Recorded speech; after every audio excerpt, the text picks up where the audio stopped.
بسم الله الرحمن الرحیم. اللهم صل علی محمد و علی آل محمد كما صليت على ابراهیم و علی آل ابراهیم انك حمید مجید و بارک علی محمد و علی آل محمد كما باركت على ابراهیم و علی آل ابراهیم انك حمید مجید.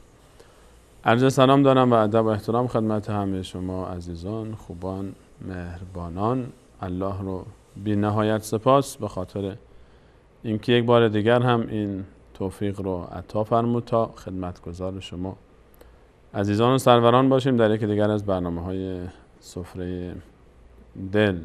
جناب دکتر همچنان در کنار ما در استودیو هستند و همچنان به خاطر شما بزرگواران در استودیو دوری و غربت و سفر رو تحمل میکنند و به خاطر اینکه به شما نزدیک باشند در استودیو همچنان باقی ماندند و همراه ما در مجموعه وصال حق و خوشحالیم که یک بار دیگر هم این فرصت نصیب ما شد تا در استودیو به همراه جناب دکتر برنامه دیگری در خدمت شما باشیم. عرض سلام دارم و ادب و احترام از طرف شما و به نمایندگی از شما خدمت جناب دکتر خوش آمدید. خیلی ممنون. بنده هم عرض ادب و سلام دارم خدمت بینندگان عزیز و همچنین خدمت دستاندرکاران شبکه وصال حق و از اینکه باز فرصت دادی در خدمت شما باشم سپاسگزارم.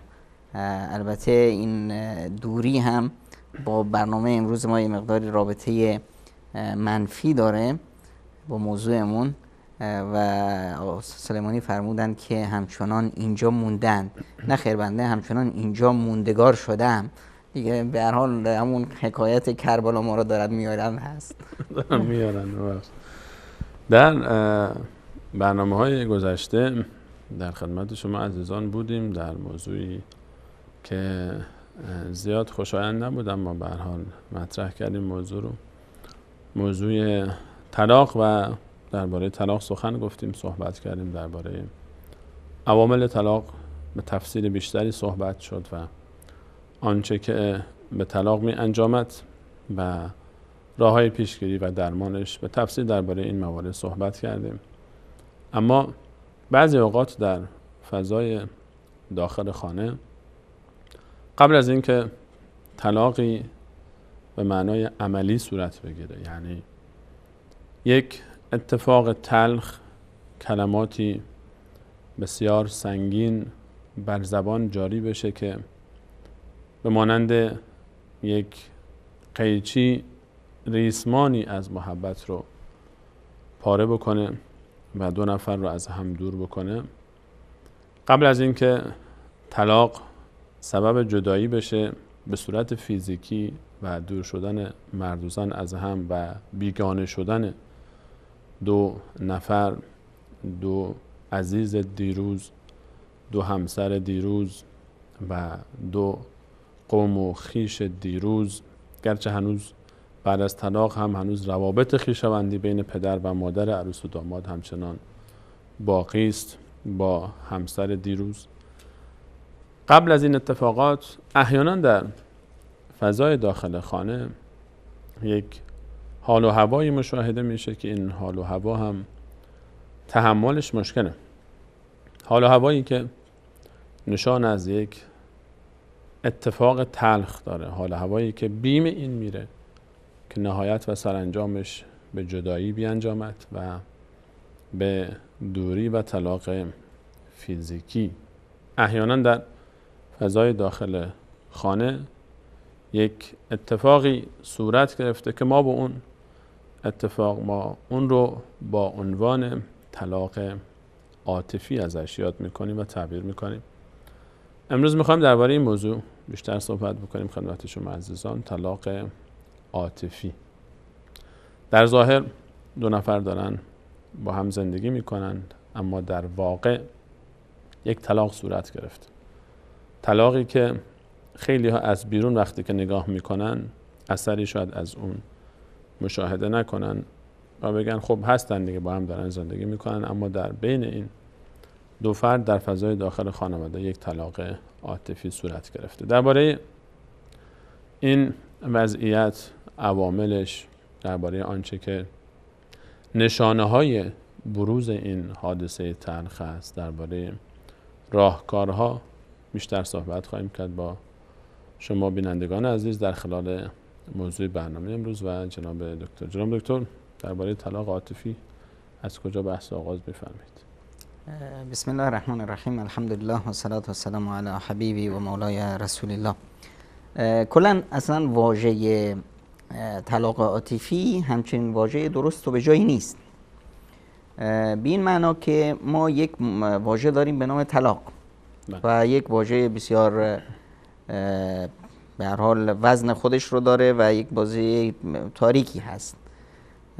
خب طلاق هم بسیار در جلسات پیش هم دیدیم که یک پروسه هست، مثلا پروسه ازدواج خیلی باید آسان‌تر می بود و هست از پروسه طلاق، در حالی که ما این کار رو نکردیم، برعکس کردیم. وقتی میخوایم ازدواج کنیم کل منطقه رو به حرکت در میاریم که آقا من میخوام ازدواج کنم، اما وقتی که بسیار میخوام طلاق بدم همینچون مغرورانه و ابلهانه خودم تنهایی تصمیم میگیرم و واکنش نشون میدم، کارامو میکنم، بعد میام به اصطلاح میزنم تو سرم، یا همه منطقه‌ای که به اصطلاح در قبلش اومدم دست نیاز بهشون دراز کردم که بیایید با من شاد بشید، الان غم رو تحمیل میکنم بهشون. این واژه یک به اصطلاح واژه دینی هست و یک مفهوم خاص خودش رو داره، یک پیامدهای بسیار سنگین خاص خودش رو داره. استعمال این واژه برای سرد بودن روابط خانوادگی شاید چندان به جا نباشه، اما ما این رو به اصطلاح از این باب استفاده میکنیم که نوعی تهدید هست. یه حدیث زیبایی از پیامبر اکرم صلی الله علیه و سلم بیادم میاد که امام حضرت ابو هریره روایت کرده در صحیح مسلم که انسان خیلی وقتا تو منجلاب زنا گیر میکنه و براش هم اون به اصطلاح گناهش نوشته میشه و هر عضو بدن انسان در این به اصطلاح گناه شریک میشه. چشم بهره خودش رو از زنا میگیره که اون دیدن نامحرم است، گوش بهره خودش رو از زنا میگیره که اون شنیدن است، نمیدونم دست بهره خودش رو میگیره، قلب حتی با همون تمایل نشان دادن بهره خودش رو میگیره، در نهایت شرمگاه هست که اون رو عملی میکنه یا نمیکنه. یعنی میخوام بگم که این واژه زنا با همه اون به اصطلاح ایهایی که داره، همون انعکاس بار منفی سنگینی که داره، برای به اصطلاح حرکت ها و واکنش های اعضای جسم ازش استفاده شد که بیانگر اون تاریکی و بار منفی بزرگ این واژه بشه. برای همین ما برای طلاق به اصطلاح یا سرد شدن روابط عاطفی در خانواده از واژه طلاق عاطفی میتونیم استفاده کنیم. حالا وقتی میخوایم بگیم که طلاق عاطفی اصلا چی هست، میایم خود ازدواج رو معرفی میکنیم. ازدواج چی بود؟ خداوند متعال فرمودند و من آیاتی ان جعل لکم من انفسکم ازواجا.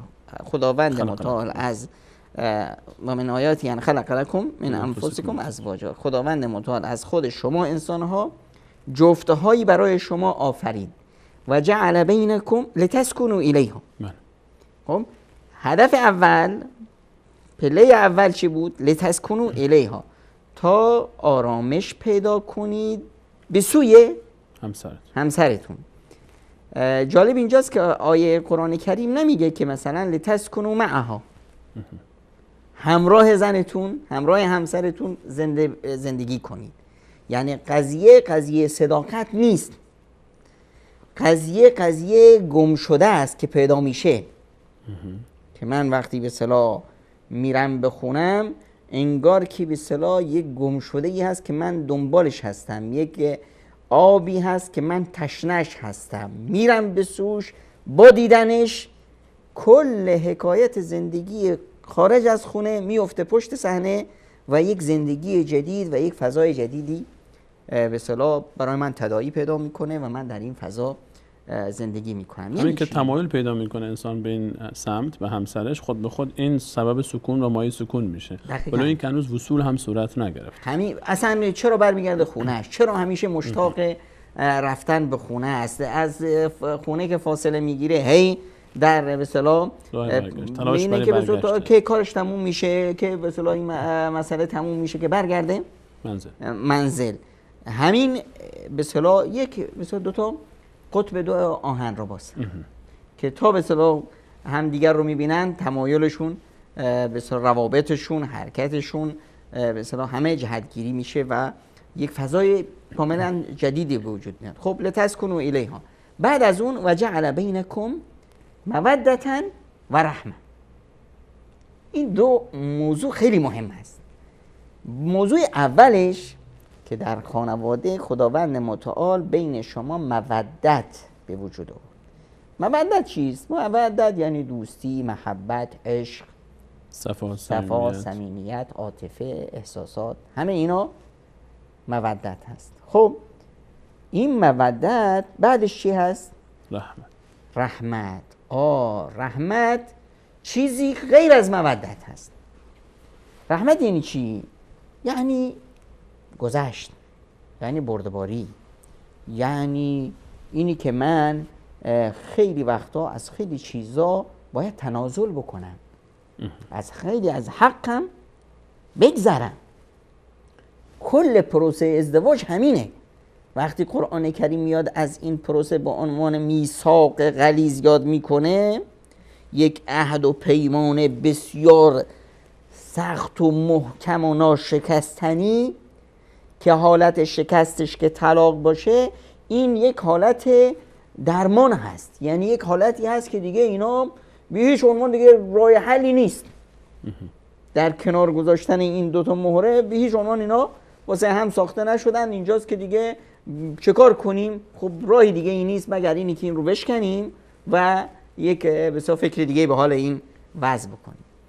خب این میثاق غلیظ بر مبنای چی بود؟ بر مبنای این بود که من میام عهد و پیمان میبندم با خدایم که من ای خدای بزرگوار اگر این به اصطلاح همسر رو نصیب من بکنی، من این وظیفه رو بر عهده میگیرم که ایشون رو خوشبخت بکنم. اینه امضایی که من انجام دادم. این معنی حقیقی ازدواج است. دقیقاً. و همچنین دختر عهد و پیمان میبنده با خداش که من این پسر رو خوشبختش میکنم. یعنی از تمام آنچه که در اختیار دارم تلاش استفاده میکنم و تلاش میکنم دقیقاً. و سعی خودم رو به خرج میدم تا به این هدف برسم. در این میثاق غلیظ جالب اینجاست که این نیست، هیچ شرطی وجود نداره. به این معنا که من عهد و پیمان نمیبندم که اگر منو خوشبخت کرد من خوشبختش میکنم. دو طرفه نیست. منم دارم عهد و پیمان، من دارم امضا میکنم. خب من رفتم خواستگاری، من گفتم که دخترتون رو بدید من. خب اونا هم به اصطلاح این یک شرط به اصطلاح ناگفته ای هست، معروف هست. خب در مسائل به اصطلاح داد و ستد بعضی چیزها هست که عرف جامعه اینا رو تحمیل کرده. حالا دیگه نیازی نیست که من این رو بنویسم چون که معناش هست. معنای ازدواج این هست. خب حالا این ازدواج صورت گرفت، دیگه هر یکی از طرفین باید به این صورت با این پروسه برخورد کنه که من وظیفه دارم طرف مقابل رو خوشبخت کنم. حالا میاد در این فضا یک اشتباهاتی صورت میگیره، یک نمیدونم روتین زندگی هست، یک انعکاسات فرهنگ های دیگه هست، رسانه ها، چشم همچشمی ها، زندگی کپی برداری از زندگی دیگران، فکر کردن این که دیگران فضایی غیر از فضای ما دارن، من هم به خاطر همین الگوی خیالی که برای خودم ساختم از دیگران میخوام اون رو تقلید بکنم. همه اینا میبینیم که یک فضای متشنجی به وجود میاد که به اصطلاح این فضا این رو میطلبه که اینا از هم جدا بشن. مسئله تنه هم نیست. مسئله تنه هم خودشون رو از هم جدا کردن. ممکنه که خیلی هم مسئله تنه هم دیگه باشن، اما یه برداشت های اشتباهی به وجود اومده، یک سوء تفاهم هایی به وجود اومده، یک بارهای منفی از خارج تحمیل شده. حالا مثلا وقتی ما میایم قضیه طلاق رو، مثلا آمار طلاق رو در روستاها با مثلا شهرها وقتی مقایسه میکنیم میبینیم که در روستاها با وجود درصد سواد پایینتر این مسائل حل شده است. آمار طلاق خیلی پایینتر هست از شهرها، در حالی که درصد سواد و آگاهی و همه اینا پایینتر هست.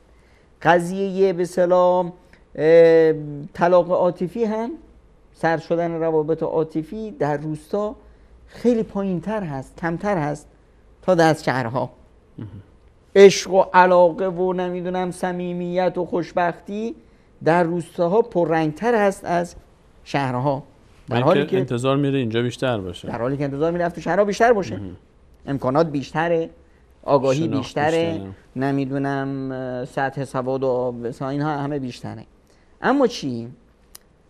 فضای روستا یه فضایی هست که زن میدونه که چه وظیفه‌ای داره و در قضیه طلاق عاطفی بیشترین، البته خانم‌ها ببخشن اما که این واقعیتی هست، بیشترین بار و مسئولیت بر عهده زن هست. چرا؟ زن خانواده. ببین، مرد نیازمند زن هست. نیاز مرد به زن یک نیاز کشنده است. بی معنا. ببین، مرد از ابتدای زندگیش به صورت تو دستای یه زن بزرگ شده. دوری از زن براش مثل دوری از اکسیژن هواست. از شکم یه زن اومد، تو بغل یه زن بود، 2 سال چسبیده بود به سینه یه زن، بعد همین زن به اصطلاح اینو بزرگش کرد تا بزرگ شد، حالا هم که به اصطلاح به عمرش 50 سال هم رسیده. ببین همچنین به اصطلاح با اون زن که مادر باشه گره خورده که نگو. خب این مرد به هر حال به اصطلاح آله دست یه زن میتونه باشه. زن میتونه اون رو هر طوری که بخواد بچرخونه. همسر در خانواده باید همچنین فضایی رو به وجود بیاره که مردش رو شکار کنه، همه عواطف و احساسات مرد رو شکار کنه. حالا شما ببینید همین یه جوان در هر به اصطلاح مرحله عمری که باشه چقدر به مادرش دوخته است. هر گونه به اصطلاح مشکلی بی وجود بیاد، نمیدونم دعوایی بی وجود بیاد، نمیدونم سوء تفاهماتی بی وجود میاد، با یه لبخند مادر همه گم میشین. خب حتی اگر احساس میکنه که مادرش بهش ظلم کرده، بازم مادر است. یعنی اینی که مرد شیفته ی زن هست. یک زن درست، یک زنی که به اصطلاح این قدرت، و این قدرت هم فقط زنها دارن، این توان تحمل به اصطلاح مرد رو، توانی که خداوند به زن داده برای به اصطلاح به آغوش کشیدن مرد، برای اسیر کردن مرد، این توان رو مرد نداره. خب واسه همینه که در این مسائل زنه که بیشترین نقش رو داره. زنه که به اصطلاح جانب رحمت در زن، مودتن و رحمت در زن، هر دوتاش هم مودت و عشق سازی و هم تفانی و گذشت و رحمت بیشتره. در قدرتش در زن بیشتره طبیعتاً. خب اینجاست که نیاز هست که زن خیلی جاها پایین بکشه، تحمل کنه، گذشت کنه تا این فضا رو حفظ کنه. در مجموع اصلا در مسائل اینچنینی، در مسائلی که مثلا روابط سرد میشه، سوء تفاهمات به وجود میاد، نمیدونم دعوا مرافعی به وجود میاد، مسئولیت با کیه؟ مسئولیت با اون کسیه که احساس میکنه مظلوم واقع شده، احساس میکنه که حقش ضایع شده. همون قاعده قرآنی رو قبلا هم بهش اشاره کردیم، و ما اصابک من سیئت فمن نفسک. هر مشکلی، گناهی، لغزشی، مصیبتی بر تو وارد شد، فمن نفسک، مصدرش خودت هستی، سببش خودت هستی. ببینید در بعضی از خانواده ها مشکلی هست، اصلا شوهر خبر نداره که مشکل وجود داره. مشکل تو ذهن خانم هست یا مشکل ساخته شده تو ذهن آقا. خانم اصلا خبر نداره. پس اون کسی که احساس میکنه مشکلی وجود داره، حقش ضایع شده، به اون بیمهری میشه، داره اون تلف میشه. خب این چیزایی که به اصطلاح ما واژه‌ای که از خودمون در میاریم میگیم که بله حق من رو خورده، حق من رو ضایع کرد، طرف اصلا انگار خیالش نیست، اصلا متوجه نشده. پس مسئولیت بار مسئولیت به کی میفته؟ به اون کسی که احساس میکنه یه مشکلی وجود داره. حالا چون که من احساس میکنم این مشکل وجود داره، من مسئول حل این هستم. ببینید طرف مقابل که اصلا در جریان این کار نیست. خیلی زیباست در یه نگاه گذرا وقتی که به سوره یونس و حکایت حضرت یونس میکنیم، میبینیم حضرت یونس دعوتی رو تقدیم میکنه، مردم قبول نمیکنند، به اصطلاح قهر میکنه، از اونجا میره. بعد وقتی که میاد وارسی میکنه چی میگه؟ لا اله الا انت سبحانک انی کنت من الظالمین.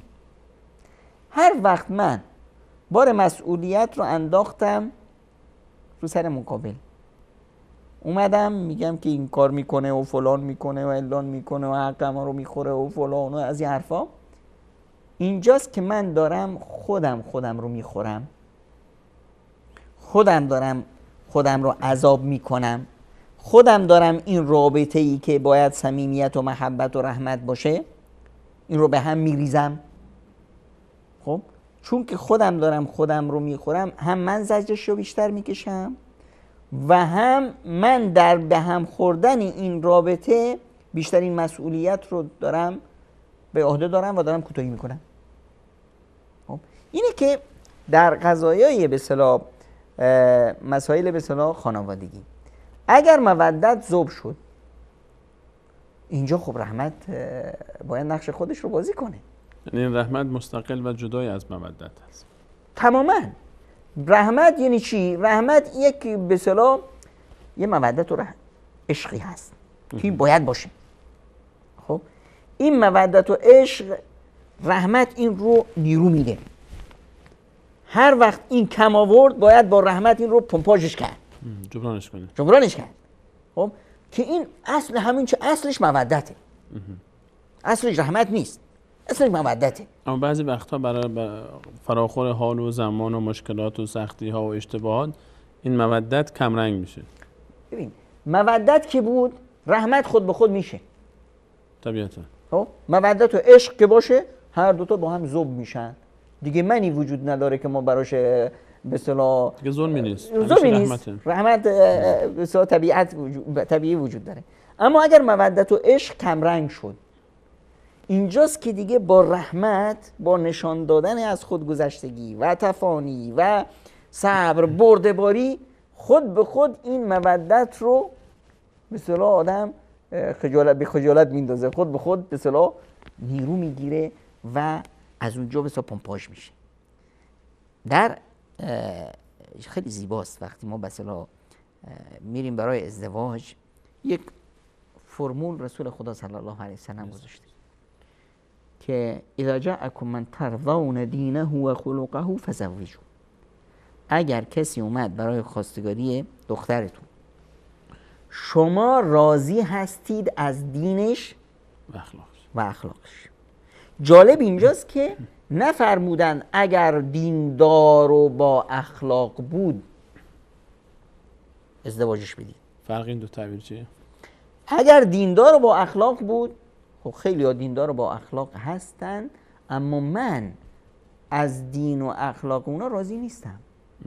این دینداریش رو من قبول ندارم، این اخلاقش با اخلاق دختر من نمیخونه، مورد رضایت ما نیست، مورد رضایت من نیست. اما به این معنا نیست که نداره. خیلی وقتا هست که خیلی افراد به اصطلاح دیندار ازدواج میکنن، آقا دیندار هست، خانم دیندار هست، بعد از مدتی به طلاق می‌رسه. چرا؟ چون که شیوه دینداری، در دینداری باید دو مورد رو ما مد نظر داشته باشیم: چقدر دیندار هست و چطور دیندار هست. میزان دینداریش چقدره و شیوه بروز دینداریش چطوریه، برداشتش از دین. یکی هست که مثلا برداشت از دین خیلی دیندار هست، پایبند هست، اما پایبندیش که پایبندی فکری فهمی هست، این دین رو باید بهش عمل شه فلان بشه، اما در مسائل به اصطلاح عبادات و سلوکی ضعیف هست. روی اینی که باید نمازا رو درست خوند، نمیدونم عبادت کرد، تو این هیچ بحثی نداره. اما نماز تهجد نمیخونه. دختره براش گفتن که خیلی دین داره. دختره برعکس هست. دختره بیشتر جانب دینداریش سلوکی هست، رفتاری هست، یعنی ظاهری هست. حجابش 20، نماز تهجدش قضا نمیشه. این برداشتش از دین اینطوری هست. میبینه که شوهر حرفای خیلی خوب میزنه، فهمش از دین خوبه، اما شب که بسیار بلندش میکنه برای تهجد همچنین مثل خرس خوابیده. الان فکر میکنه این منافقه. خب دو نوع فهم متفاوت هست از یک قضیه که همون دینداری باشه. خب اینه که من باید توجه کنم آیا من از شیوه دینداری این راضی هستم یا نه، یا دینداریش مثلا رفتاری از تمام شکل و قیافه است.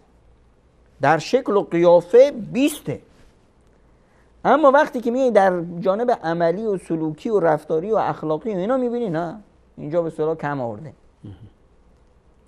در مقابل مثلا دختره میبینی نه، در شکل و قیافه، در پایبندی ظاهری از یک خانواده اومده که یک محیط فرهنگی اومده که زیاد پایبند اینجور چیزا نیست.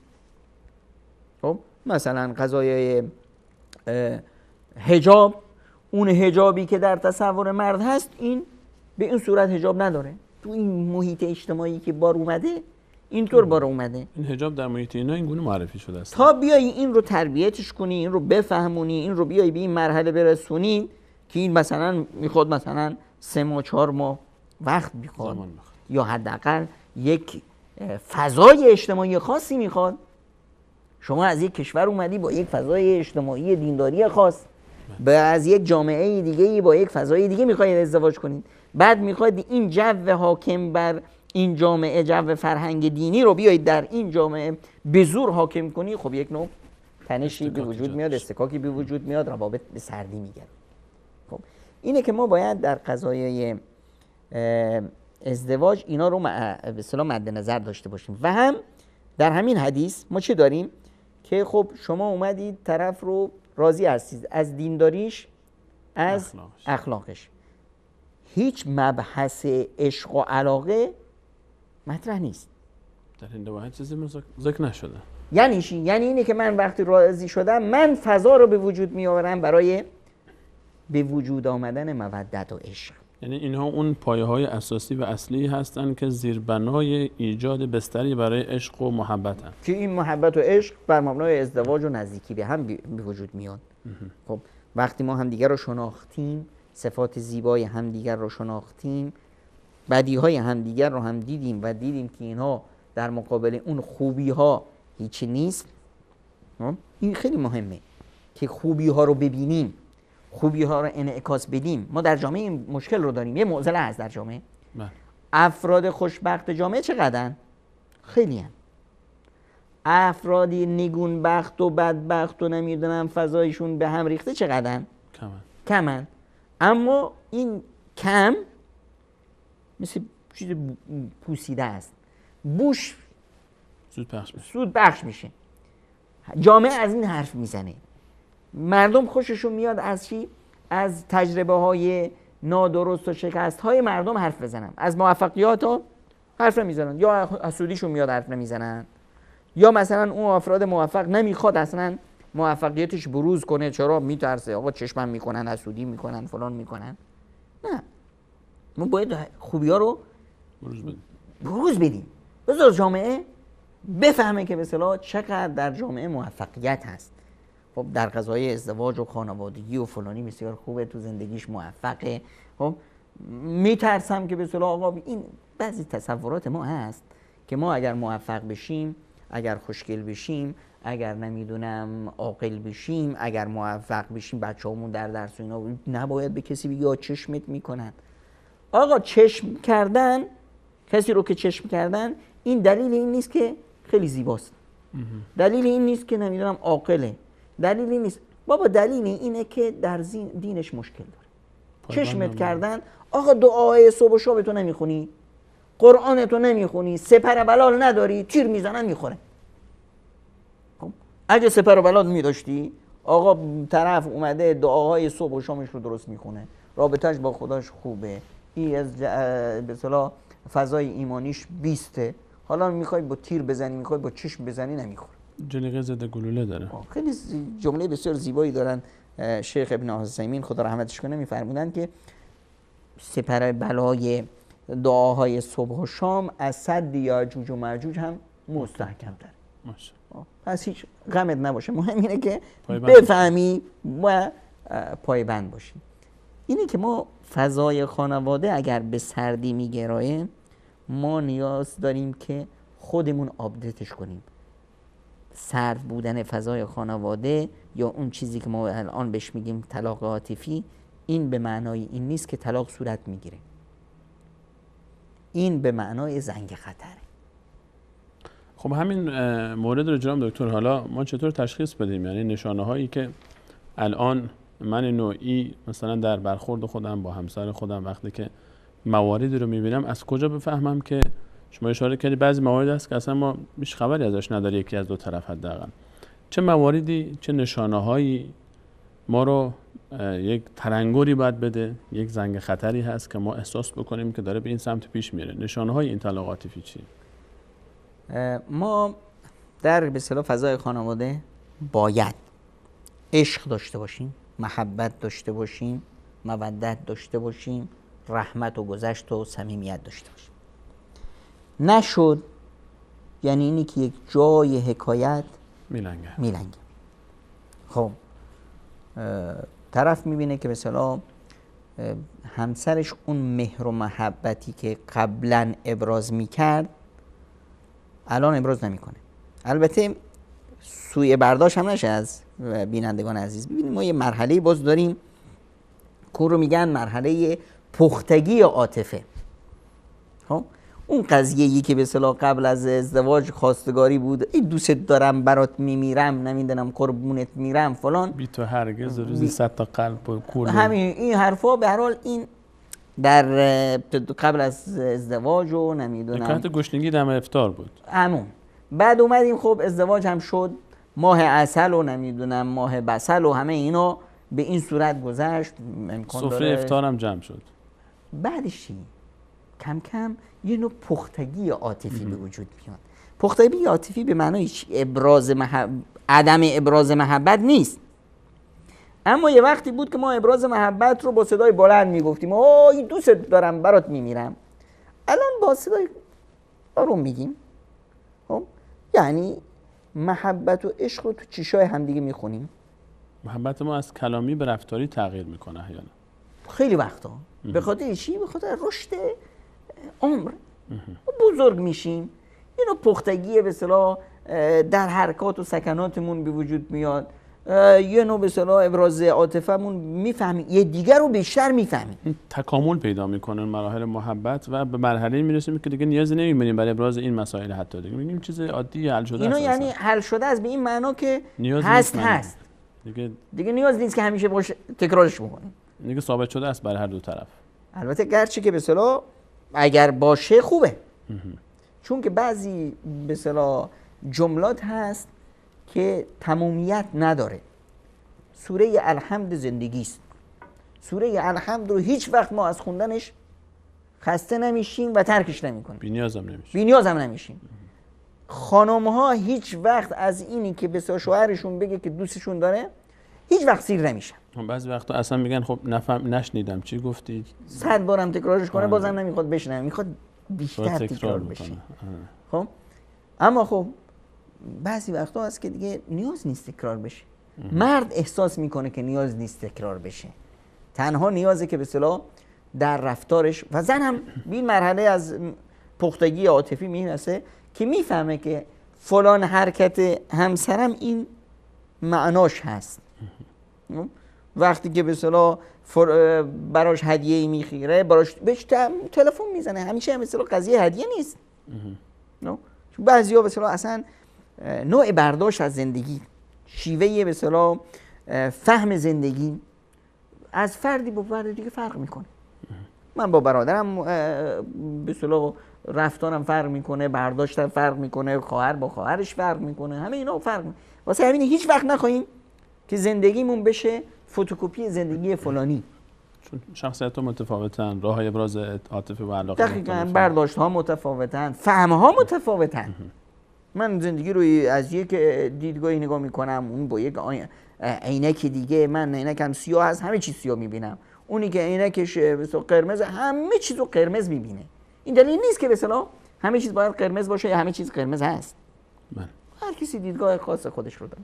الان در این فضا اومدیم دیدیم که نه، یه مقدار مثلا همیشه با هم می نشستن، حرف می زدن، خب درد و دل می کردن. الان این فضا گم شده. حالا گم شده برای چی؟ ذهن مرد مشغول یک مشکلی اومده، یه برنامه‌ای داره، یه چیزایی داره. زن که به طبیعت حال میخواد که حرف بزنه، چون طبیعت زن اینه که به اصطلاح با صدای بلند میخواد فکر کنه، میخواد به اصطلاح درد دل کنه، میخواد اون چیزایی که تو ذهنش هست اونا رو با صدا میخواد به اصطلاح مطرح کنه. در حالی که مرد نه، میخواد که با آرامش و دور بودن از این جو. حالا مسئله اینه، این که دیگه طبیعی است، اما نه، از هم دیگه فرار میکنن. در یک خونه زندگی میکنن انگار نه انگار که اینا زیر یه سقفن، مثل دو تا دوستی که با هم قهر کردن. حرفایی هم میزنن بسیار شمرده و بخیلانه، چند کلمه بس تموم شد. رابطه سنگین شده، خیلی احساس میشه. مسائل به اصطلاح روابط بین دو شخص نیاز نیست که گفته بشه، خود به خود دو تا شخص با هم در یه جا نشستن، خب این از اون بدش میاد، این از این بدش میاد، کل این فضا این به اصطلاح تجسم میکنه برای هر یکی. اون میدونه که این ازش بدش میاد، این میدونه که اون احساس میکنه که سنگینه، اصلا نمیخواد که یک جایی باشن، در حالی که هیچ حرفی هم شاید به هم دیگه نزنن. این یک چیزی هست که به اصطلاح حس ششمی که ما داریم این رو احساس میکنه. اون رابطه صمیمی یا عاطفی که بود نیست، رابطه عادی نیست. مرد خیلی مجبورن میاد خونه، اگه فضای دیگری براش پیدا بشه نمیاد خونه، ترجیح میده اونجا میده که اونجا باشه. خب پس یه مشکلی هست. این یه چیزی هست که ما وقتی احساس میکنیم که طرف مقابل از من متنفره، سایه من براش سنگین شده، من دلیلی هم برای این من نمیابم. حالا یه دلیلی بوده یا نبوده، خب یا من احساسش نمی کنم یا گمان نکنم که اون مسئله بوده باشه، یه مسئله دیگه هست. اما همچنین چیزی هست اینجاست که دیگه نیازه منی که احساس میکنم مسئولم که بیام این جو رو بشکنم، ببینم مسئله چیه. در خیلی از مسائل هست که نیاز نیست که ما به اصطلاح بیاییم به اصطلاح یه چیزی که هست و یه فضای سنگینی هست بیاییم این رو با زور بخوایم بشکنیم. خب همین نحوه شکستنی که شما میفهمید چطوری هست؟ یعنی الان برای تغییر این جو و ریشیابی این مشکل راه عملی چیه؟ چیکار باید کرد؟ اینجا ببین، من احیانا نیازه که مثلا بخوام که مثلا به همسرم بگم که چه کارایی بکنه من خیلی خوشم میاد. خب دیگه نیاز نیست که بگم چه کارایی نکنی من بدم میاد. ببینی اگه این کارو کردی من متنفر میشم ازت ها. که نشد. این یعنی چی؟ یعنی من دارم به طرف نقطه ضعف خودم رو میدم که فردا اگر خواست منو همون کارو میکنه. اما نه، به جای این و یک چیزی هم به اصطلاح مد نظرم باشه، مشکل من با فرد نیست، با رفتارش، با رفتاره. فرد رو از رفتار باید جدا کنه. مثل حالت تعامل ما با یه بیماره. دقیقاً. من با شخص مشکل ندارم، با بیماری مشکل داریم، دوست منه، بزرگ منه، سرور منه، ولی اون مریضی که فعلا مبتلا هست و بیماری رو من دوری میکنم تا اون سرایت نکنه یا اون مشکل حل بشه. دقیقاً. یعنی من احساس میکنم که در این فضایی که وجود بود، یه فضای محبت بود، عشق بود، صمیمیت بود، شوخی بود، خنده بود. الان نه شوخی هست، جوک تعریف میکنم این به اصطلاح مردی که تو من جوک تعریف میکردم همچین غلط میخورد توی خونه، از این ور اون ور درد میگرفت. الان یک لبخند خوش تلخی از فوش بدتر. خب پس میدونم که یه چیزی هست. خب الان من باید خودم رو در این فضا شیرین کنم. خب ببینم که مشکل کجاست. خب این شیرین کردن خیلی وقتا از شوهر یه واکنش بد میاد، احساس میکنه که میخواد خودش رو لوس کنه، منافقت کنه، اینی که به صورت تو فلان جای این کارا کرد. خب این چون که اون طرف مقابل خودش رو حق به جانب میدونه. خب اینجاست که قضیه چیه؟ رحمت هست. مودت کم رنگ شده. رحمته که اینجا باید کارایی بره. اینجا باید بیاد زن و دیگه از اول هم باید بدونه که الان داره خیلی یک معرکه میشه که در اینجا سپر نداره، هر ضربه اومد تحمل کنه، نه اینی که واکنش نشون بده. میدونه که من دارم الان یه معضله رو درمانش میکنم، دقیقاً مثل یه پزشک میاد پیش یه بیمار، این بیمار مریضه دیگه، پزشک میاد بیمار رو میزنه تو دهنش، دعواش میکنه، فوش بهش میده. پزشک چیکار کنه دیگه؟ بگیره همون چاقو یا اون چیزی که بزنه تو گوشش، یا نه هر چی میگه این بنده خدا بر از داره تحمل میکنه، بودی اکسیژن رو بکنه تو همش. خب اینه قضیه اینجاست که من الان باید کاملا خودم رو بی‌اعتنا نشون بدم. یعنی باید انتظار هر گونه عکس العملی و یا واکنش نامناسب و تندی رو داشته باشه همسر. من دارم درمان میکنم دیگه. خب الان باید بفهمم که ریشه مشکل کجاست. خیلی وقتا هست که ریشه مشکل خارجی است. یعنی چی؟ یعنی ما مشکل نداریم، خواهر زن مشکل داره، تو ذهن خواهر زن مشکل سبز شده، اطرافیان مشکلی رو به اصطلاح به وجود آوردن.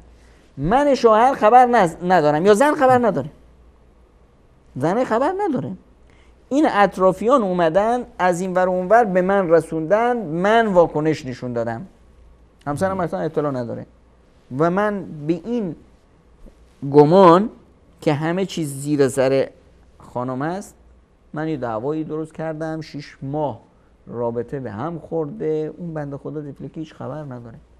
اینجاست که دیگه از زیر دهنش باید دراریم. مشکل چیه؟ مشکل چیه؟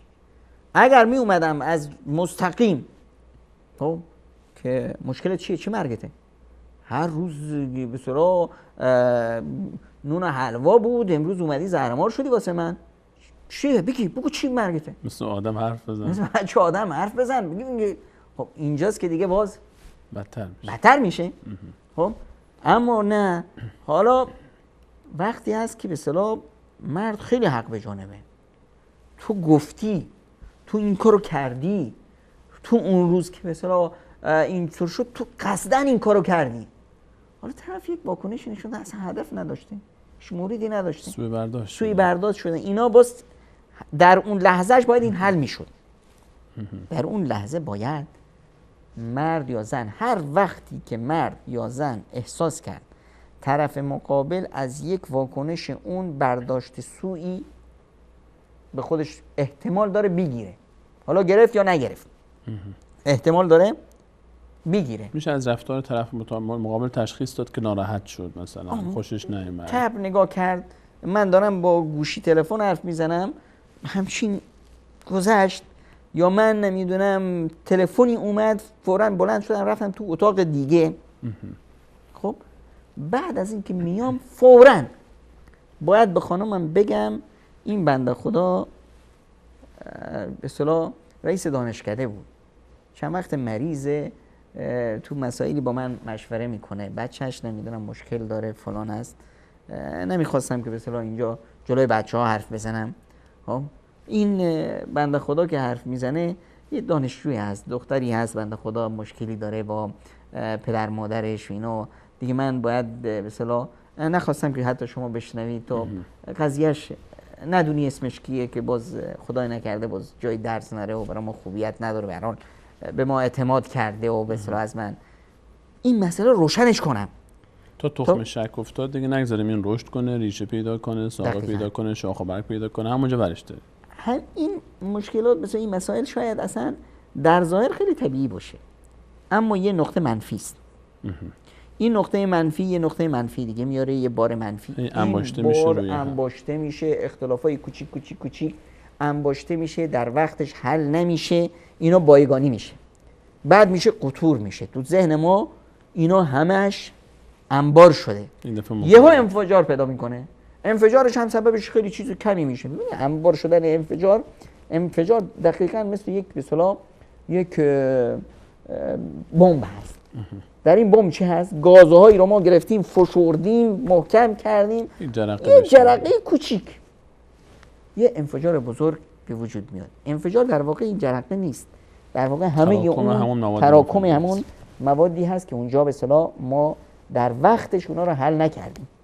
همه این موارد به اصطلاح بیانگری این هست که در این خونه یک مشکلی وجود داره و باید این مشکل حل بشه و مسئولیت حل این مشکل بیشترش بر شانه کسیه که این رو احساس میکنه یا اول احساس کرد، بعد پیش قدم بشه و نذاره هیچ وقت این امتداد پیدا کنه.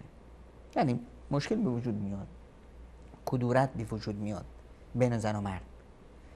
این اولا نباید زن و مرد اجازه بدن که هر گونه کدورت و سردی رفتاری از اتاق خوابشون بیاد بیرون.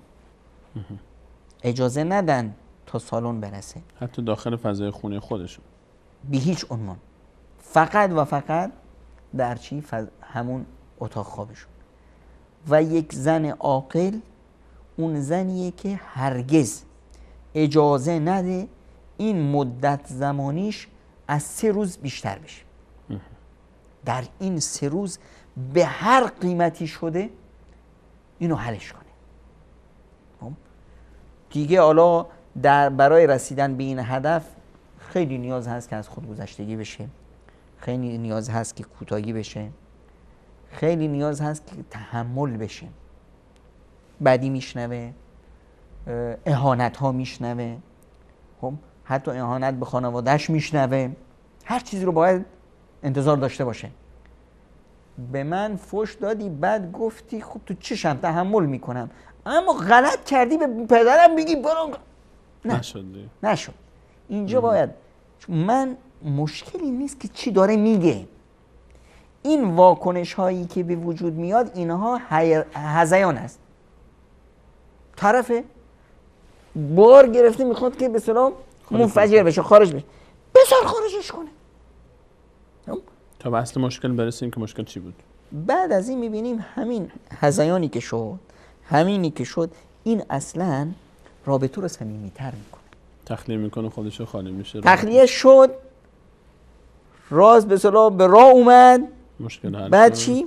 وقتی پشیمونیه، اونجاست که دیگه میخواد که به اصطلاح جبران کنه. حالا جبرانیشو چیکار میکنه؟ با محبت بیشتر، ابراز محبت بیشتر به اون افرادی که اهانت کرده بود. حالا میخواد به خانمش بفهمونه که به اصطلاح اون فحشی که به اصطلاح به باباش یا با مامانش داده بود اونم قصدی نبود، یه چیزی شد دیگه. میبینی که باز میره به این پدر و مادری که به اصطلاح بهشون اهانت کرده اونا خبر نیستن اصلا، چه ابراز علاقه‌ای میکنه و فلان میکنه. زن غیر عاقل، حالا خودتون دیگه به اصطلاح کلمه‌ای براش پیدا کنید، اونه که عجول، خب اونه که چیکار میکنه؟ میاد این فضا رو انعکاس میده بیرون. بابا به من هر چی گفت من تحمل کردم، وقتی اومد به شما گفت که چونین و چونان و ای بابا شما یه مشکلی اینجا داشتی، بابارم ترک، این مشکل فرداش حل میشه، پیش شما حل میشه، پیش دیگران که شما منتقل کردید حل نمیشه. درست. هیچ وقت اجازه ندید یک سوء تفاهمی که به وجود اومد، نه تنها سوء تفاهم، عیبهای همسرتون هیچ وقت نه به پدر مادرتون نه به هیچ کسی دیگه درز نگید. همسرت یه مشکل داره، مثلا وقتی عصبانی میشه کنترلش رو از دست میده، بد زبان است، این رو شما رفتید به خواهرت گفتید. قضیه شما یه کدورتی بود، یه سوء تفاهمی بود، روز بعد حل شدید به اصطلاح مثل گذشته، مثل به اصطلاح روز اول ازدواجشون قربون همدیگه میرید، فدای همدیگه هم میشید، مهربون‌تر شده. اما چی؟ تو ذهن خانمت هنوز هست که شوهر خواهرم آدم بدزبانی هست، شوهر خواهرم ظالم هست، شوهر خواهرم الان هم خود خواهری که همچنین حکمی رو صادر کرده بود دیروز، اون حکم رو قبول نداره. اون مسئله حل شد، اما تو ذهن اون حل نشد. اون چیکار کرد؟ انعکاسش داد به شوهرش به اطرافیان. کل فامیل میدونن که فلانی تو خونش خیلی آدم بدی است، خیلی یه واکنش بود، تموم شد. در ذهن دیگران این یک فضای ثابت هست، براشون دلسوزی میکنن، شفقت میخورن، حسرت میخورن، بعدشون رو میگن، ازشون متنفر میشن، از خانواده فاصله میگیرن. به خاطر چی؟ به خاطر یک لغزش زبانی که از خانم یا از آقا صورت گرفته بود و واقعیت نداره، در داخل خانه حل شده. این مسائل رو باید در قضای اصطلاح خانوادگی مد نظر داشته باشیم. وقتی اینا به وجود میاد خودمون حلش کنیم. قضیه ببینید در مسائل خانوادگی نباید بیایم یک قاضی گونه برخورد کنیم، باید عامیانه برخورد کنیم.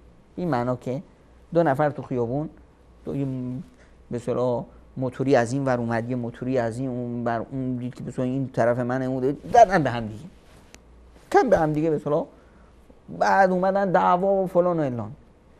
یه پیرزنی دم سر خیابون ایستاده یا یه کسی داره اونجا نمیدونم سیب زمینی یا باقلاوا نمیدونم چی میفروشه، فوراً میاد چیکار میکنه؟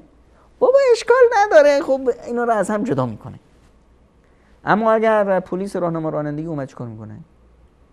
بله تو از این ور اونوری، تو باید حق تو بدی، تو نمیدونم این کار بکنی، جریمه بدی، فلان میدی.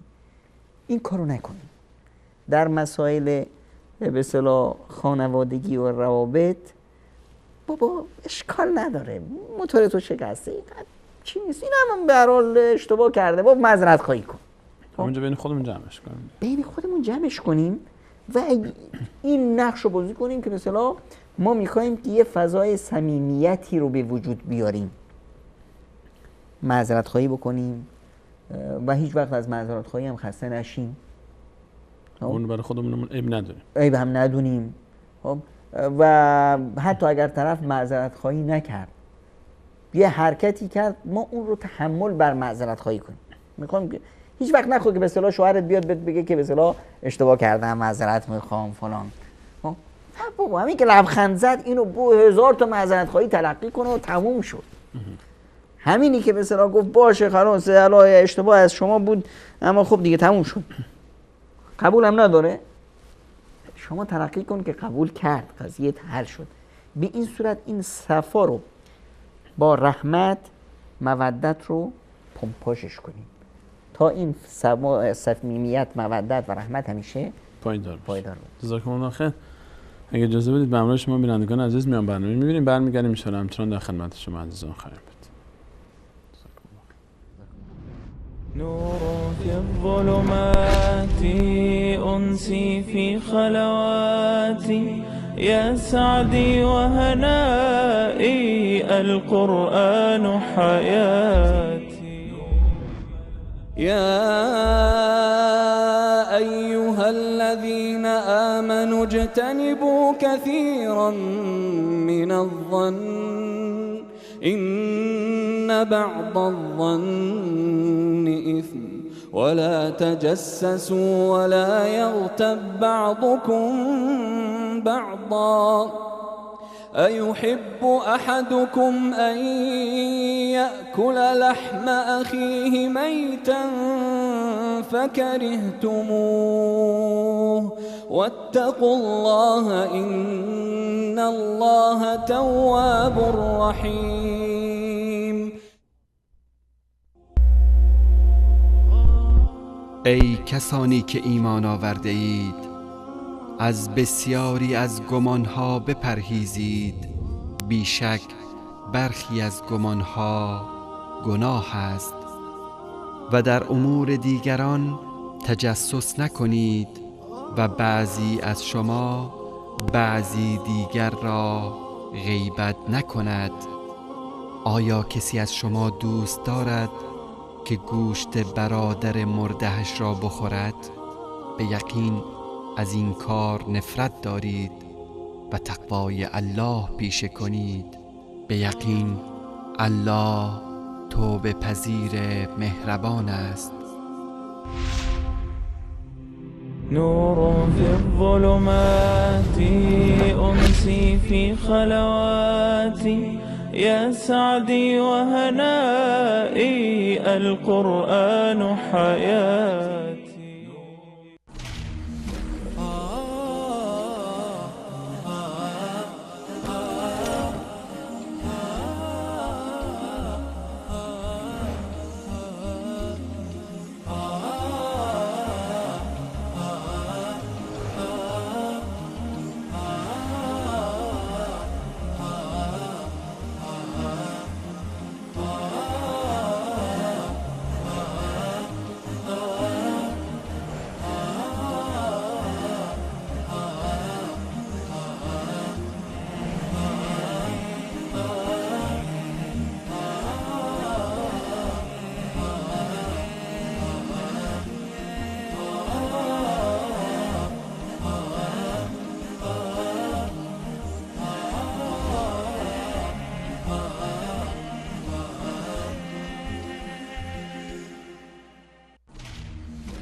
بعد سلام مجدد خدمت همه شما خوبان و عزیزان. همچنان با شما هستیم با بررسی موضوع طلاق عاطفی. آدم بعضی وقتا تعجب میکنه که میشنوه دو تا زن و شوهر با هم جنگ و دعوا میکنن و بعد حاضر نیستن با هم بشینن صلح بکنند. اصلا چرا باید در فضای خانواده بین زن و شوهر مشکلی ایجاد بشه اصلا؟ و با وجود اینکه پیمان محکمی از این دو گرفته شده، با وجود اینکه بحث ازدواج هست، بحث مودت هست، بحث رحمت هست، بحث سکون هست، و آیا کسی نزدیکتر از همسر در خانه وجود دارد یا نه؟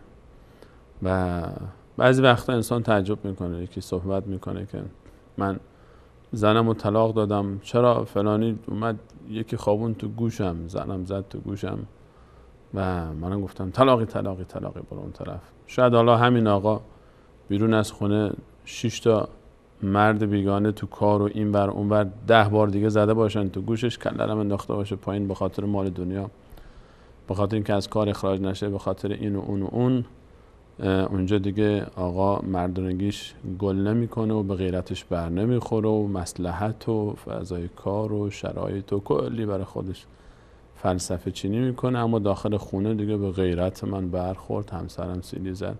عزیز من صورت تو میگرفتی این طرف میگفتی خانم جان یکی دیگه هم بزن این طرف خوشم اومد، حل میشد همه چی میرفت دیگه. حالا بیا جمعش کن. الان 2 تا خانواده پریشان و نگران و مضطرب و بچه ها یک طرف گریه کنن، مادر یک طرف پریشان و بابا یک طرف پشیمون و که چرا آقا همون موقع نتونست خودش رو تحمل کنه. پیشنهاد نمی‌کنیم خدای نکرده این اتفاقات بیفته و ان شاءالله که در هیچ فضایی ما همچین چیزهایی رو شاهد نباشیم. اما بحث خلاصه آنچه که گفته شد رو فراموش نکنیم که رحمت در کنار مودت همیشه ضمانت میکنه و تضمین میکنه اون سکون رو در داخل خانه ما و آرامش رو برای ما همیشه به همراه خواهد داشت. همیشه یک مقداری سعی کنیم که کوتاه بیایم و به خاطر همسرمون، از همسر که انسان نزدیکتر از همسر در زندگی کسی برای خودش نداره.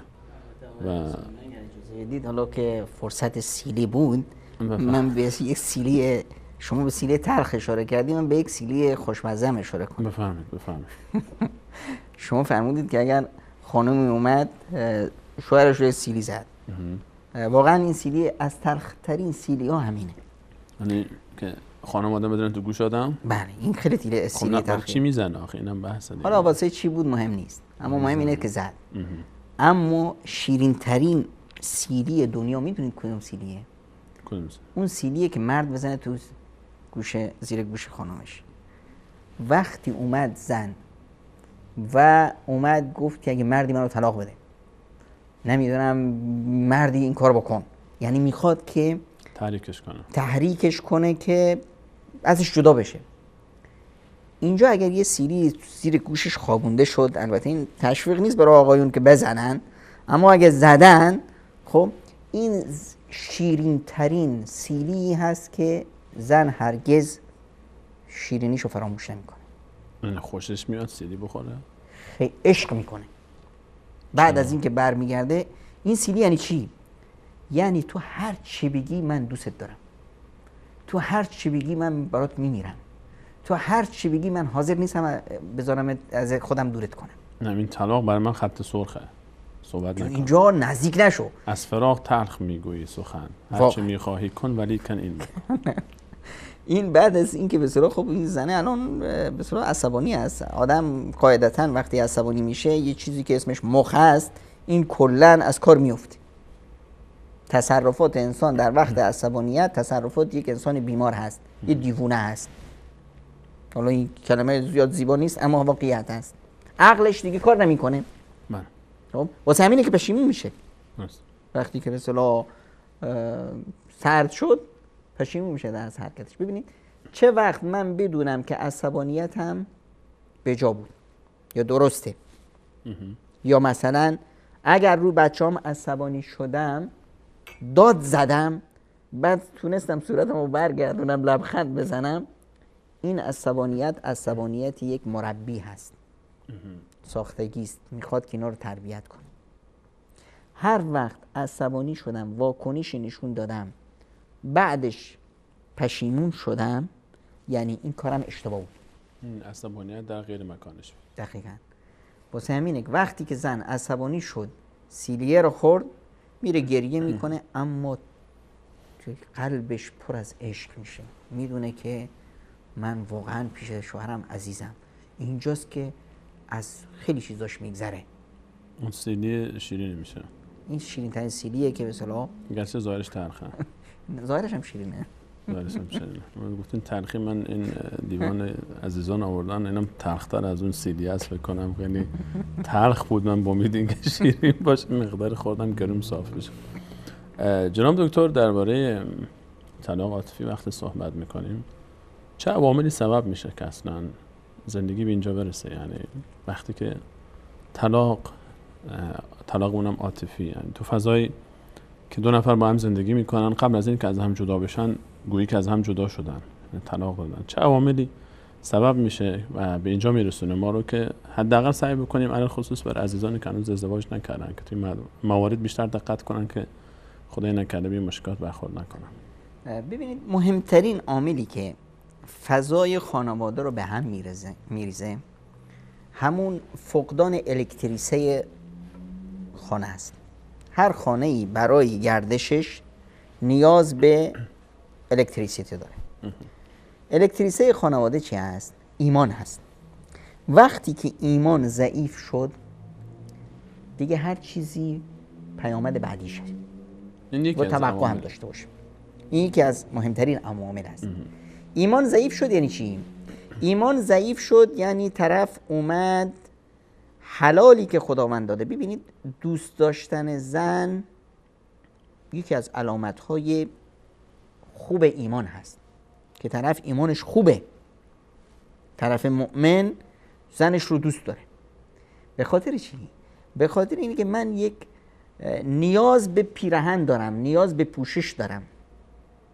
خب این پوشش حلال پیش من هست. این رو قدر شناسی کردن، با این ساختن، به اصطلاح کنارش بودن، این خودش علامت اینه که من پایبندم. اگر انحرافی به وجود اومد، انحراف به این معنا که مثلا طرف چشم چرانی داره، طرف یا زن چشم همچشمی داره، خودش رو به اصطلاح میخواد که با دیگران مقایسه کنه، چشم همچشمی در مسیر زندگی، در تعامل، در نمیدونم داشته ها، کمالیات زندگی، یا مثلا شوهر شروع کرده به اصطلاح یک نوع فیلم‌های مستهجن و اینا به اصطلاح، یا تلویزیون‌های مستهجنی که تو خونه هست. تلویزیون‌های مستهجن این روابط رو سرد میکنه. سرد شدن روابط عاطفی و جنسی یا گمان اینی که این روابط سرد هست، این یک فضای به اصطلاح سردی رو در خانه به وجود میاد، یک روابط از هم دور میشه. این یکی از موارد مهم است. یکی دیگه از موارد اینه که ازدواجایی که ما صورت به اصطلاح به وجود میاریم خیلی وقت هست یه حرکتی هست، یک حرکت به اصطلاح خیلی ساده است اما پیامدش خیلی مهمه که ما اینو به اصطلاح خیلی وقتا توجه نمی کنیم، خانواده ها به خصوص. اینه که پیامبر خدا صلی الله علیه وسلم به ما توصیه میکنند وقتی میخوای ازدواج کنی آقا زن تو ببین. خب طرف رو نشونش نمیدن، پدر و مادر از طرف خودشون میرن برای به اصطلاح جوانشون خواستگاری. درسته برید خواستگاری، نمیدونم فرهنگ جامعهتون اینجوریه، من با فرهنگ شما مشکل ندارم، برید، اما این فضا رو به هر قیمتی شده به وجود بیارید که طرف زن خودش رو ببینه و بگه که قبول دارم. جناب دکتر شاید بعضی خانواده ها باشن، من شاید مخاطبین ما احملان این تفکر رو داشته باشن که میگن چطور من غیرت من اجازه میده که خواهرم، دخترم، کسی که بالاخره خانومی که من نسبت دار اون هستم یک مردی بیاد و ببینتش و با غیرت من برمیخوره و با چه توصیه بین عزیزان دارید؟ این ببین این هیچ ربطی به غیرت نداره. این ربط مشکل به چی داره؟ به یه نوع ویروسی که تو این ذهن هست. بابا مگه تو همون شخصی نخواهی بود که اینا خب نشون ندادی اومدن و دخترت رو خواستگاری کردن، تو داری کل دخترت رو دو دستی میدی تحویل طرف. اینجا غیرتت کجا رفت؟ تو داری این کارو میکنی. این مرحله بعدیش هست. حالا اجازه نمیدی که نگاهی بکنه. نگاه نکردن چی پیامد داره؟ اینه که وسوسه به کار میاد. فردا میاد به اصطلاح میگه که پدر مادرم وارث من گرفتن، من نمیخواستم. اگر همین جوون بهش فرصت میدادید که نگاه بکنه ببیندش، این راه رو بستیم. همین جوون که الان نقنق میزنه که شما دیدید من ندیدم فلان، همین جوون یک بلندگو بر میداره میگه قبولش دارم میخوامش، همینه که من بذار طرف همین صداشو بزنه که فردا احساس میکنه که مسئول خودش هست. فردا حداقل اگر خدای نکنه مشکلم پیش اومد پدر و مادر و دور و برادر رو مقصر نمیدونه که من که ندیده بودم، شما به زور بهم دادید، شما قبول کردید، شما الان اینا همه اینا رو به اصطلاح مادرشو بستیم. سری که درد میکنه میبندن، درد نمیکنه دیگه چرا ببندیم؟ خب الان این فضا رو بهش بده ببینه، وقتی دید قبول کرد دیگه الان این راه رو همه رو بستی، خودش با عشق به اصطلاح جلو میاد، با محبت جلو میاد، با احساس مسئولیت جلو میاد.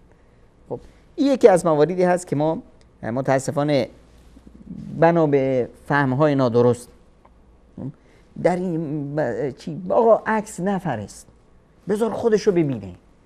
عکس اگر نمیدونم مسافر بود و فلان بود، نمیدونم عکسی که میفرستی همون طوری که خداوند خلقتش کرده بفرست، فتوشاپش نکن، نمیدونم چوتکه رو ورنادار، رنگش نکن فلان. حتی فقها میگن آقا چطور میخواد بسیار دختر رو ببینه؟ آقا دختر رو به اون شکلی ببینه که در خانهش هست، بدون آرایش و حتی لباسش هم اون لباس حجاب کامل نباشه، اون چیزایی که پوشیده است، پوشش در خانه که بسیار جلوی برادراش میپوشه، جلوی بسیار خانواده‌اش میپوشه. خب یعنی تا این حد وقتی که فقه اسلامی اجازه میده، اون وقت تو میایی نمیدونم بیچاره رو اجازه نمیدی که از پشت سوراخی جایی دخترتو ببینه. این حق هر دو طرف هم هست. حق هر دو طرف هست که هم دیگه رو ببینن. خب که فردا شیطان به اصطلاح وسوسه نکنه. یه مورد هست. یه مورد دیگه هست که اختلافی ببینید در فقها میگن که وقتی میخوای کسی رو به ازدواج کسی دیگه میگن آقا اینا کفء همدیگه هستن، برای همدیگه بافته شدن، در یک سطح هستن، این رو هم باید مراعات بکنیم که اگر نکردیم. هم سطحی و کفء یعنی چی؟ هم سطحی یعنی اینی که به اصطلاح در شأن همدیگه باشن. چطوری؟ از نظر مثلا عقل و درایت و فهم. دختره مثلا تحصیل کرده است، پسره اگر مدرک نداره حداقل از نظر آگاهی و نمیدونم درایت و فهمش به اون سطح باشه. مدرک نداره ولی درک داره. درک داشته باشه. نمیدونم از نظر به اصطلاح جایگاه اجتماعی این هم مهم است. خب ما درسته که میگیم به اصطلاح این مسائل کی ذوب میشه؟ وقتی که درجه ایمانی خیلی بالا باشه. یا آدمی هست به اصطلاح خیلی دیندار هست، هم سلوکی هم رفتاری و مهمتر فکری. بله. این وقتی میاد به اصطلاح از یه خانواده مرفه اجتماعی زن میگیره، هیچ براش مهم نیست، یا از تاثیرپذیر نیست، چون که به اصطلاح دنیا در پیشش هیچ ارزشی نداره. یا وقتی میاد از یک طبقه پایین اجتماعی به اصطلاح از نظر اقتصادی چی میگیره، زن میگیره، هیچ براش مهم نیست. اما نه، اومدن تو کلاس درس با هم آشنا شدن، این از یک طبقه اجتماعی بسیار پایین، اون از یک طبقه اجتماعی بالا، ازدواج کردن. خب به خاطر چی؟ به خاطر نمیدونم خوشگلیش، به خاطر چرب زبونیش، به خاطر نمیدونم فلان. بعد از یه ماه دیگه شروع میشه لنگ میزنن، شروع میشه که به اصطلاح این احساس میکنن که همدیگه رو نمیفهمن، زبان مشترک ندارن. اینه که در هر خانواده‌ای که زبان مشترک نداشته باشه افراد از همدیگه فرار میکنن. این دو نفر زبان مشترک ندارن یا خانواده‌ها همدیگه رو نمیفهمن؟ خانواده‌ها اگر همدیگه رو نفهمند، این دوتا پخته باشند زیاد تاثیر نمیذاره.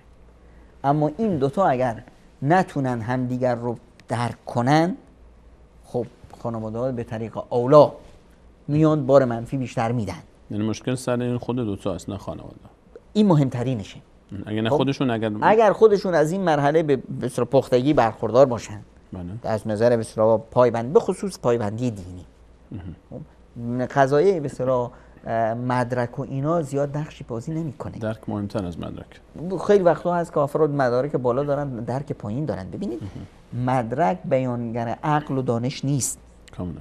یعنی ما میبینیم مثلا این یک بستر خانوادگی خیلی تاثیر داره، به خصوص در کوچیکی بچه بر همون بستر محیط خانواده تربیت میشه. حالا شما دانشگاهی که بنت فرزند توش درس میخونه خانه است. نتیجهش چی میشه؟ نتیجهش میبینی که طرف میاد نمیدونم بزرگترین پروفسور ناسا میشه که ماهواره میفرسته به آسمون، میره هر دو روز یک نمیدونم گردش میزنه تو ماه و ستاره ها. همه فکرش که کی تابستان میشه، تابستان که شد چیکار میکنه؟ فوراً بلیت میگیره میره تو همون روستاش توی هند و میره پیش چی؟ گاوه، و گاوه رو پرستش میکنه. بابا این رو ما داریم با چشم سرمون خودمون میبینیم. برو آقا امامزاده مثلا مشهد برو، تو همون امامزاده‌ای که رفتی مشهد میبینی استاد دانشگاه هم اومده، نمیدونم پروفسور فلانی هم اومده، گاوچرون هم اومده.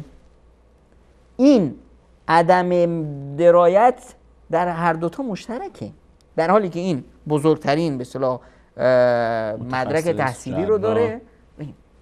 این مسائل باید حل بشه در محیط خانواده‌ای که به اصطلاح یک نوع بالانسی هست. خب این مسائل مد نظر داشته باشن در خانواده‌ها وقتی که به اصطلاح بچه‌هاشون رو شوهر میدن یا زن میدن. بعد از اون در خود همین فضای خانواده هر چیزی که این رابطه رو به هم میزنه. ببینید بچه یکی از محصولات زندگی است و یکی از اهداف زندگی زناشویی است.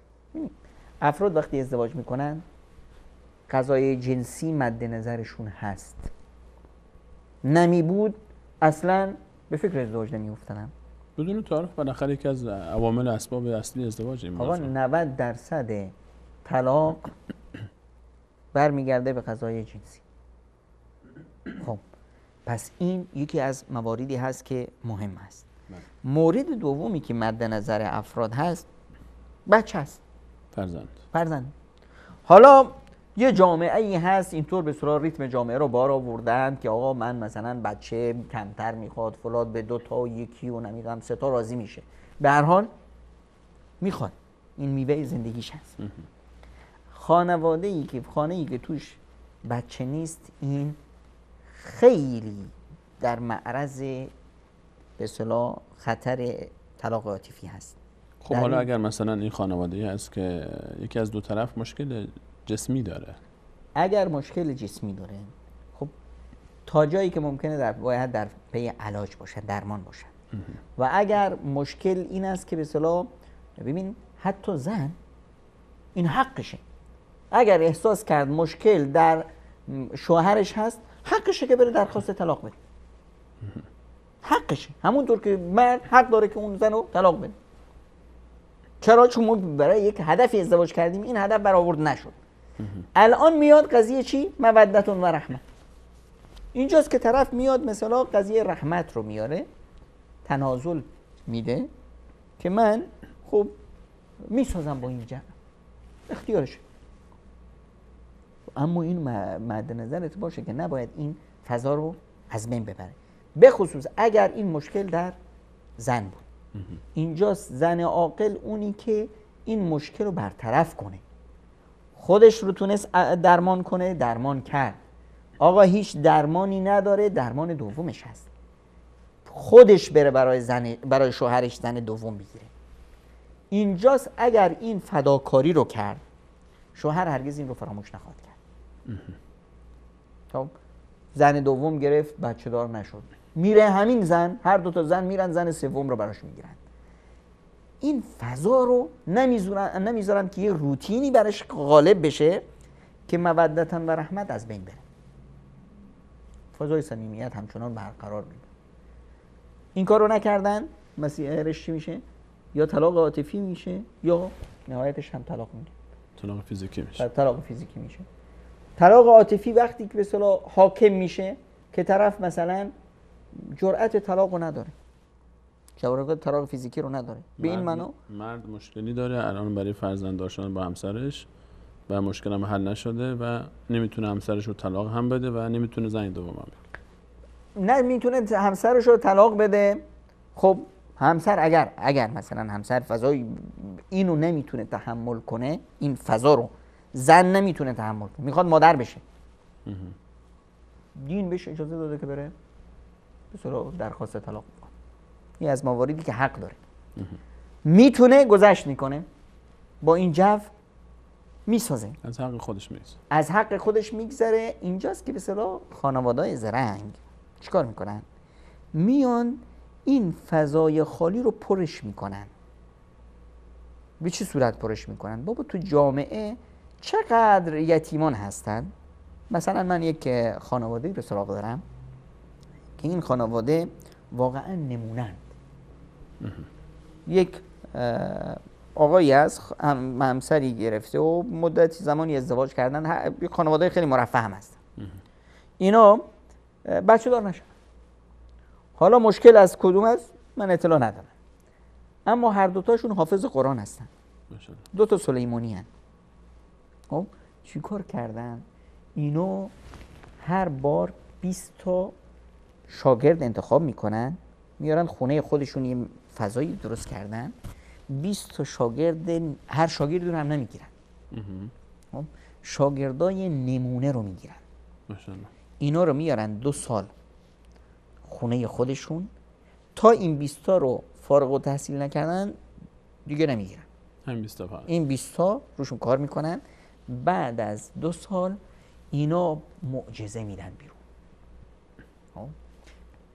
حفظ قرآن کریم همراه با شماره آیات، همراه با ترجمه اردو و انگلیسی، 2 زبان، همراه با نمیدونم موضوعات، بگو موضوع فلانی آیات رو ردیف میکنه، بگو آیه فلانی کجای صفحه است، تو کدوم صفحه قرآن کریم بهت میگه، یه چیزی خارج از مثلا تصور. خب اینا الان 1-2 تا بچه ندارن، حالا هر 2 سالی 20 تا بچه دارن برای خودشون. فکر میکنی این بچه ها یادشون میره که اینو پدر مادرشون هن؟ هرگز. یعنی اینی که این ما در اسلام بود، دانشگاه اسلامی که داریم، یکی از مهره‌های اساسی که این دانشگاه رو درست کرد، یک استاد بزرگی هست در جهان اسلام، اینم بچه دار نمیشون، خدا رحمتش کنه، استاد دکتر احمد عسال بود. وقتی که دکتر احمد عسالی که یه بچه نداره وفات کرد، من گمان نمی کنم تو دنیا کشوری بود یا شهری بود که توی اون شهر کسی نبود که در سوگ ایشون یا در غم از دست دادن ایشون اشکی نریخته باشه. از شاگردان این دانشگاه، از شاگردان اینقدر پسر برای خودش به اصطلاح تربیت کرد. اینه که ما یه فضایی، یک مشکلی هست، هر مشکلی حلی داره، باید اینو حلش کنیم. ما خودمون باید یه موردی که در فضای خانواده این رو باید مد نظر داشته باشیم، با خودمون صریح باشیم. زن باید بدونه که مرد ازش چی میخواد، مرد باید بدونه که زنش ازش چی میخواد، هیچ اشکالی نداره بپرسه ازش و با هم صریح باشیم. مشکلی که هست، این مشکل هر دوتای ماست، چون که ما الان دو شخص نیستیم، ما یه نفر شدیم، یه فضا رو به وجود آوردیم، یه خانواده رو ما به وجود آوردیم. این صمیمیت رو باید با هم داشته باشیم، از همدیگه دیگه خجالت نکشیم. ما وقتی لباس همدیگه شدیم دیگه، حالا مسائل دیگه چی که ازش بیایم خجالت بکشیم؟ صریح باشیم، مسائل رو مطرح کنیم با هم.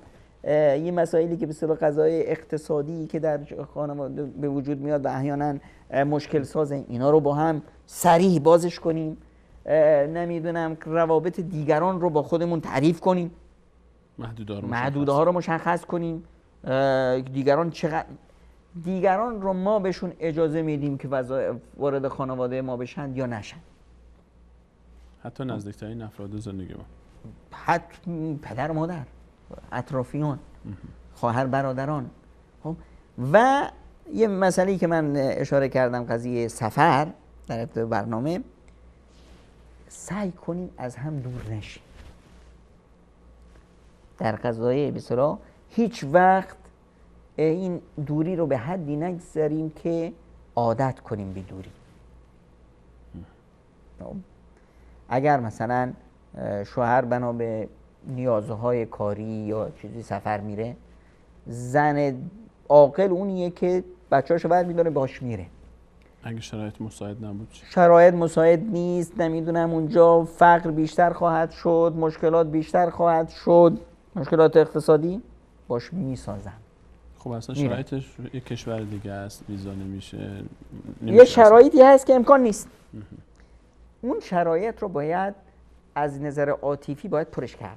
هر روز تلفن کن بهش، هر روز جویای حالش بشو، هر روز بهش این احساس رو بده که نه به اصطلاح دوری اون برات سخته و به اصطلاح دوری تو نیاز اون هست که به اصطلاح در کنارش باشی.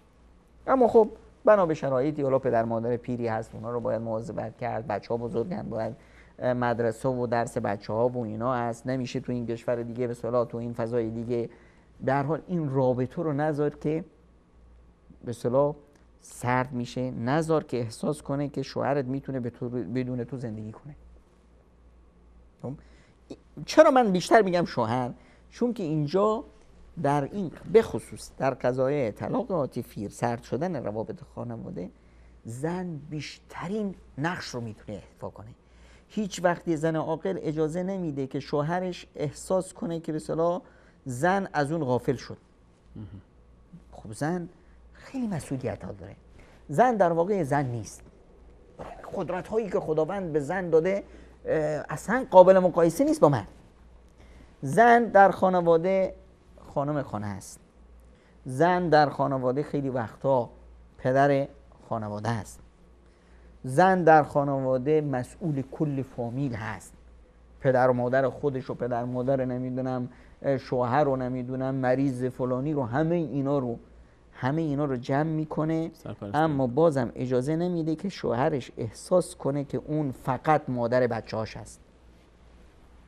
هیچ وقت اجازه نمیده که به اصطلاح شوهرش این قسمتی که زنش هست این کمرنگ بشه در ذهن شوهر یا در تصرفاتش. همیشه احساس کنه که زن داره، نه مادر بچه‌ها تنها. خیلی ممنونم جناب دکتر. ما حدودا فکر کنم 3 دقیقه فرصت داریم تا پایان برنامه. اگر در پایان به عنوان توصیه‌های پایانیتون برای بینندگان عزیز صحبتی داشته باشید. یه موردی هست، من خیلی وقتا به اصطلاح نقطه ضعف‌های آقایون رو میدم، اینم آخرین هدیه ما به خانم‌ها. مردا نقطه ضعف زیاد دارن، یعنی زود میشه شکارشون کرد. یک مواردی هست که من از همه خواهرات یه خوبی هست که شکارچی‌ها زیاد خبر ندارن از این نقاط ضعف این خوبی نیست البته، این باید خانم‌ها این نقطه ضعف‌ها رو بدونن. برای مردا خوبه، برای زنان باید خانم‌ها این نقطه ضعف‌ها رو بدونن که اینا خیلی مهمه در فن و فوت به اصطلاح اداره خانواده و ساختن عشق. و اون اینه که از شوهرت همیشه تعریف کن، همیشه ازش تشکر کن.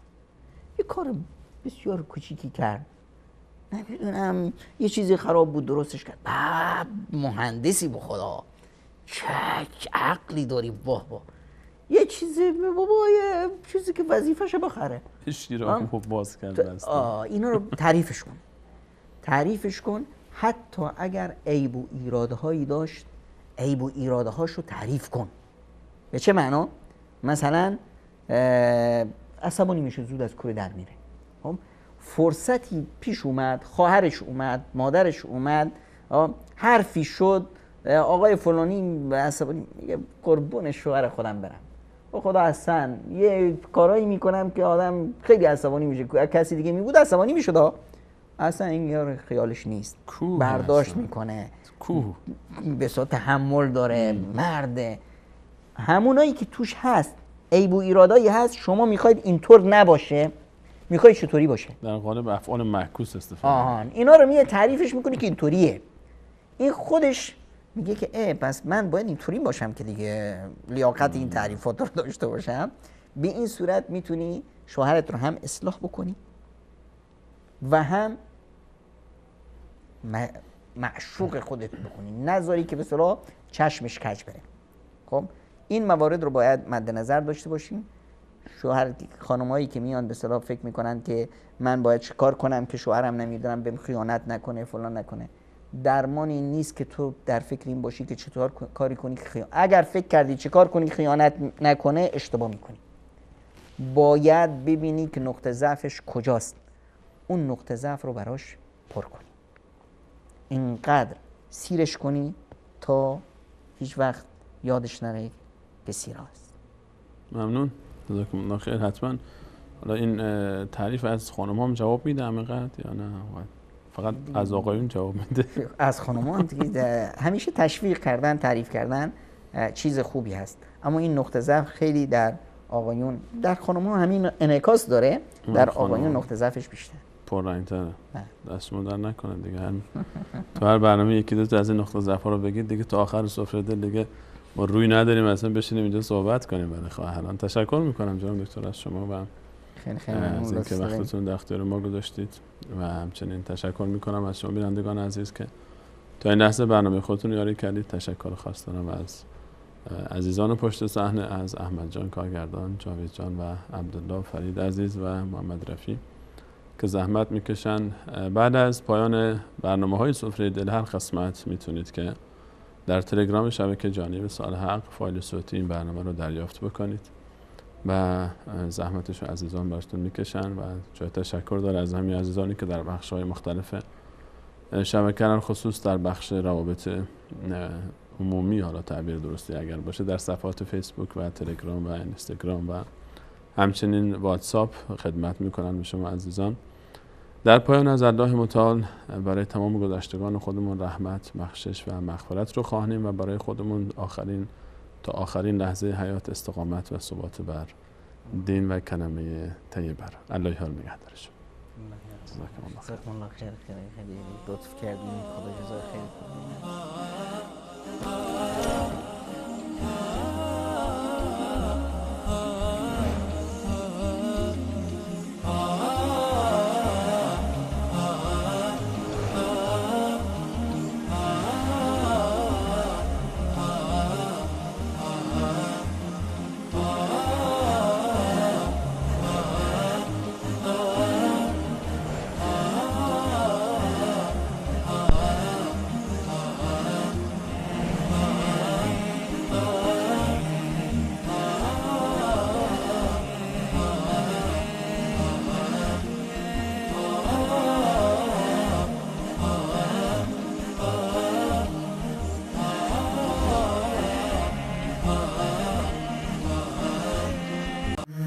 Mm-hmm.